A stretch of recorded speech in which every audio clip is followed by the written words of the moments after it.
এই রাজ্য চলাই, এই সারা দেশ আমার চলা আর নাকি, আমি দেশের রাজা, তাহলে তো আমার তোর অনেক কিছু চুরি হয়েছে। একটা কিস্তে তো আছে এডা সুরের কিস্তে। হ্যাঁ সুরে গেছে শোনাব দি ভাই এক সুর আছে না, এই সুরে রাজ দরবারে চুরি করবার গেছিল, রাজার বাড়ি চুরি করবার যায় হারি না। রাজার ধানের গুড়াউন আছিল বাইরে, এই গুড়াউন তো 2 বস্তা ধান চুরি করছে রাতের বেলা। রাজ দরবারের লোকেরা দূরে আটকাই কইছে যে তোর কঠিন বিচার হবো। শালা তুই আইছস আমার এই রাজ দরবারে চুরি করবে আইছস, রাজার বাড়িতে তোর বিশাল সাহস, তোর কঠিন বিচার হবো। পরে কই কি কইলা, আমি তো আমনগর বিচার মানবো না। বলতে কার বিচার মানবি? বলে আমি রাজার গুড়াউন তো চুরি করে ধরা পড়ছি, আমার রাজা সব বিচার করার রাখবো। পরে রাজা আইছে, রাজা হারলে বলে তোর কি হয়েছে? বলে হুজুর আমি আপনার গুড়াউন তো চুরি করে ধরা পড়ছি। বলে কি চুরি করছে? বলে হুজুর 2 বস্তা ধান চুরি করছে এই সুরে। রাজা তো মেজাজটা খারাপ হয়ে গেছে গা, মাথাটা তো রাগে ফায়ার হয়ে গেছে গা। বলে শালার কারবার নাকি, তোর তো সাহস বিশাল বড়, তুই রাজার বাড়ি চুরি করবো রাইছস, তোর কঠিন বিচার হবো। বলে আপনি যে বিচার রায় দিবেন আমি এটাই মানিয়ে নিব।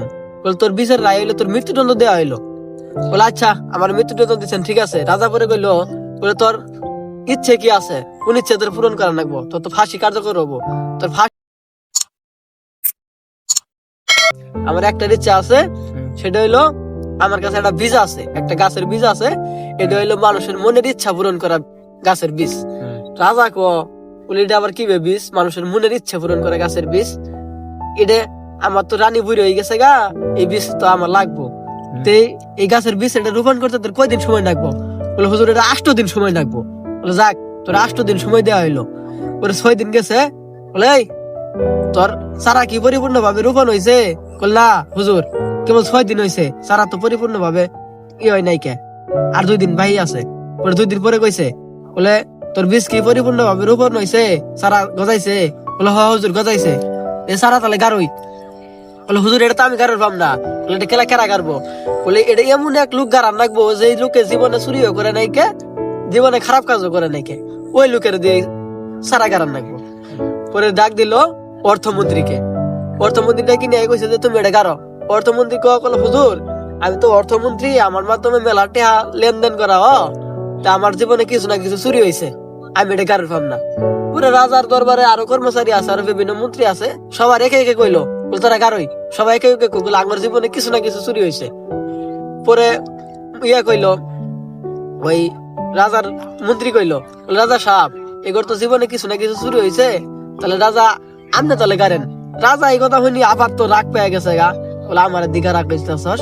পরে মন্ত্রী কইলো, বলে তো করে তো ছোট ছোট দায়িত্ব দিছি, তাই তো করে জীবনে কিছু না কিছু চুরি হয়েছে, আর আমি তো এই রাজ্য চলাই, এই সারা দেশ আমার চলা আর নাকি, আমি দেশের রাজা, তাহলে তো আমার তোর অনেক কিছু চুরি হয়েছে।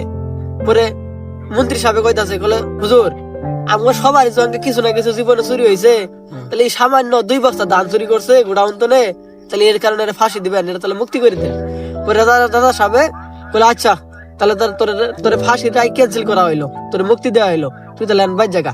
পরে সকল মন্ত্রী কইতে, না রাজা সাহেব এর বাইর পাঠাই দেওয়া যাবো না, এর এই রাজপ্রাসাদে একটা চাকরি দেন, একটা দায়িত্ব দেন, এই যদি কাল বাইর জায়গা তাহলে আমাদের সবাই যে চুর, সবাই যে কিছু না কিছু চুরি করি তো যাইনি কালকা, কিন্তু গ্রামের লোকেরা কবো, আরো প্রজা করে কবো, এটা তো হয় না।